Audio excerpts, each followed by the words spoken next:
কেন আমার মেয়ে কি করতেছে চাঁদ দেখার জন্য রাত্রে 11:30 বাজে আছে চাঁদ দেখার জন্য যে বাইরে নেমে গেছে গা। আর দেখেন চাঁদের অবস্থা একদম ছোট হয়ে গেছে, একদম বইরা গেছে গা, একটুখানি আছে।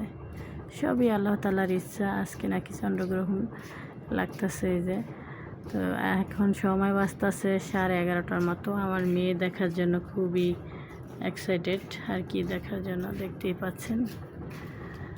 কিন্তু আশেপাশে কোনো মানুষ নাই। এই যে একজন আছে, ঠিক আছে, কইতাছে টিকটকার। এই যে ছোট হয়ে গেছে একদম, আছে কোনো মানুষজন নাই এই জায়গায়, খালি আছি এই যে আমরা, আর আছে এই যে পুরা খালি। মা মেয়ে দুইজন আছি, মানে দেখার জন্য সে খুবই আগ্রহ, কখনো দেখে নাই তো। এই তো একদম ছোট হয়ে গেছে।